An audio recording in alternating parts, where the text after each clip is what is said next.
ስነ ስርዓት ምላሽ ይሰጣሉ ስላሉ እንድሰጥ ይፈቀድልኝ። ስነ ስርዓት ዝም ያለ ውሃ ጥልቀት አለው ይባላል። ስክን ማለታችን የማድረግ አቅማችን የሚያሳይ እንጂ መድከማችን አያሳይም።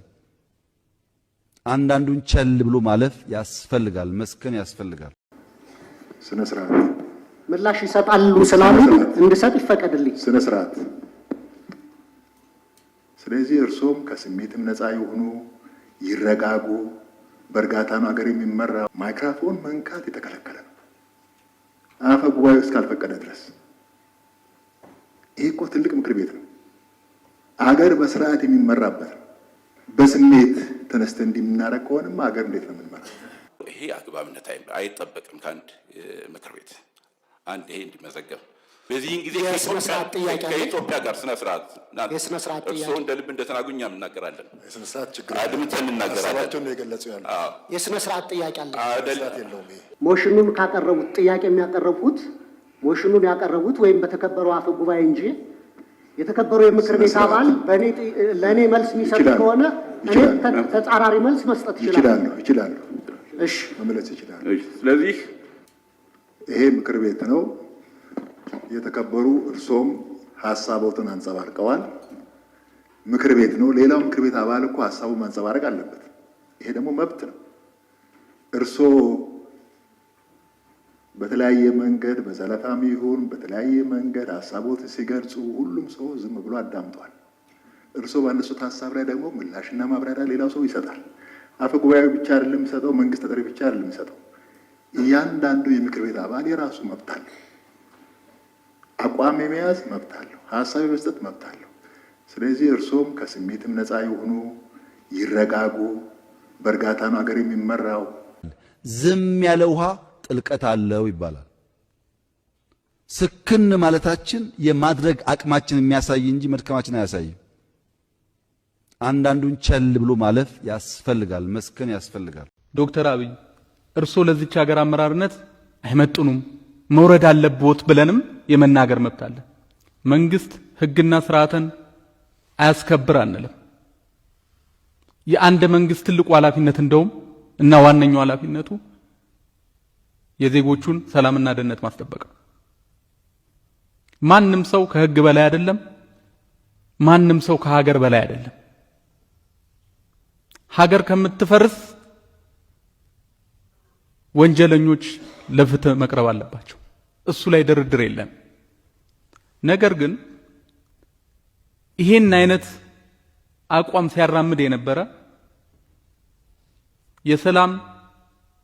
ለሰላማዊ ትግል ሲል ዋጋ ሲከፍል የነበረ ፓርቲ ከዚህ ሁከትና ብጥብጥ ጋር አያይዞ ድንጋይ አስወርውረሃል፣ ገንዘብ ረድተሃል፣ አደራጅተሃል ተብሎ ያለምንም ተጨባጭ መረጃ የፓርቲን አመራር ማሰር ፍጹም ተገቢ ነው ብለን አናምን።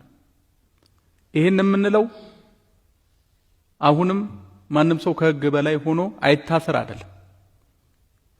ግን እርሶ የመጀመሪያ አስታውሳለሁ ንግግሮት ስልጣን በያዙ ማግስት ያሉት ማንንም ሰው አስረን አንመረምርም፣ በቂ መረጃ ካላገኘን በስተቀር አናስርም ነው ያሉት። አቶ ልደቱ አይታሰር አይደለም፣ ከተጠረጠረ ወንጀል ሲፈጽም ከተገኘ ማስረጃ ካለ አይያዝ የሚል ሰው የለም።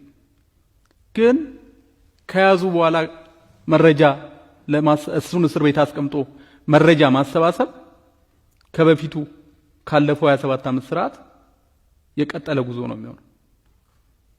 መታሰሩ ብቻ አይደለም፣ የታሰረበት ሁኔታም በጣም አሳሳቢ ነው። ለህይወቱ አስጊ ሁኔታ ውስጥ ነው። በዚች ሀገር ላይ ሐሳብን መግለጽ በተለይ በእርሱ የስልጣን ዘመን ሐሳብን መግለጽ ስርዓቱን መቃወም ያሳስራል ብለን አንጠብቅም ነበር። የሽግግር መንግስት ጥያቄ ማቅረብ ወንጀል አይደለም። እርሶም እንደሚያውቁት ህገ መንግስታችንም ሐሳብን በነጻነት የመግለጽ መብትን ሲሰጠን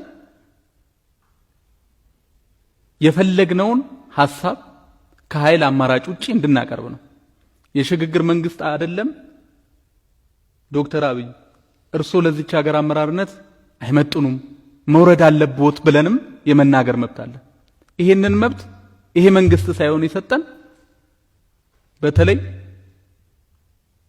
እናንተ የዜጎች የብሔር ብሔረሰቦች የቃል ኪዳን ሰነድ ነው የምትሉት ህገ መንግስት የሰጠን መብት ነው።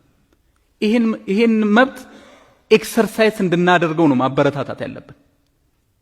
ነገ ከነገ ወዲያ ሐሳባችንን ሌሎችም ሐሳባቸውን በነጻነት እንዳይገልጹ የሚያደርግ እንቅፋት ነው።